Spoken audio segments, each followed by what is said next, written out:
వందే మాత్రం. నేను మీ journalist Navata. Welcome to R political. నేను సోషల్ మీడియాలో వార్తలు చూసినప్పుడు వేటు ఎస్ఎంఎస్ లో ఒక వార్త చూసా. అది భలే అనిపించింది. అంటే పిల్లలకు సంబంధించి మనం గారాబం చేస్తున్నాం, వాళ్ళకి ఏం కావాలంటే అది ఇస్తున్నాం. కానీ తల్లిదండ్రుల కష్టం ఏంటి, వాళ్ళు పడుతున్న బాధ ఏంటి అనేది పిల్లలకు తెలియచేయట్లే. అది తెలియచేస్తే ఖచ్చితంగా పిల్లలు మారతారు అనే విధంగా ఈ ఆర్టికల్ ఉంది. ప్రతి ఒక్కరికి తెలియాలనే ఉద్దేశంతో ఇది వీడియో రూపంలో చేస్తున్నాను. చైనాలోని ఒక పాఠశాల విద్యార్థులకు తల్లిదండ్రుల కష్టాలను తెలియజేసేందుకు వినూత్న ప్రయోగం చేసింది. వారం రోజుల పాటు 2.5 కిలోల బొమ్మను కన్నబిడ్డలా చూసుకోవాలని ఆదేశించింది. భోజనం చేసేటప్పుడు కూడా ఆ బొమ్మను మోయడం వంటి పనుల వల్ల విద్యార్థుల ప్రవర్తనలో మార్పు వచ్చిందని యాజమాన్యం తెలిపింది. అయితే ఈ కఠినమైన టాస్క్ విద్యార్థుల్లో పిల్లల పెంపకం పట్ల భయాన్ని కలిగిస్తుందని పలువురు విమర్శిస్తున్నారు. ఒక 2.5 కిలోల బరువున్న ఒక బొమ్మని ఒక బిడ్డ తల్లి ఒక బిడ్డను ఎలా చూసుకుంటుందో అలా మీరు ఈ బొమ్మను చూసుకోవాలి. తినేటప్పుడు కూడా బొమ్మను పక్కకు పెట్టొద్దు అని చెప్పారట. ఆ బొమ్మను వాళ్ళు చూసుకున్న విధానంతోటి తల్లి పడే కష్టం ఏంటి, తల్లి మనల్ని ఎలా పెంచుతుంది అనేది తెలిసి వాళ్ళకు తల్లిదండ్రుల మీద రెస్పెక్ట్ పెరిగిందట.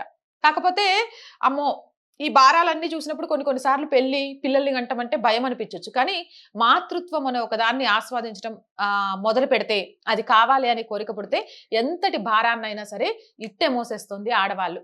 అందుకు ప్రతీకలే మన అమ్మలు. మనం ఎంత అల్లరి చేసినా, మన వల్ల ఎన్ని ఇబ్బందులు వచ్చినా ఏ రోజు కూడా మనల్ని వదులుకోవాలనో లేకపోతే మనల్ని దూరం పెట్టాలనో అనుకోరు. అది తల్లిదండ్రులకు మాత్రమే సాధ్యం.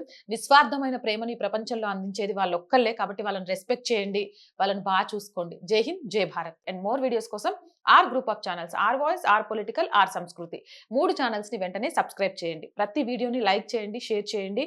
అండ్ మీ అభిప్రాయం ఏదైనా కామెంట్ చేయండి. అలాగే ఆర్థికంగా ఆర్ వాయిస్ కి చేయుతగా నిలవండి.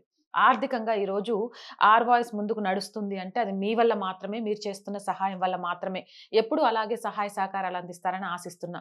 సహాయం చేయాలి అంటే సబ్స్క్రిప్షన్ పక్కనే జాయిన్ అనే బటన్ ఉంది.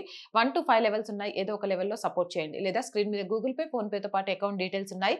మీకు తోచిన సహాయాన్ని అందించండి. వ్యాపార ప్రకటనల కోసం 8328500576 నెంబర్ని సంప్రదించండి. జై హింద్, జై భారత్.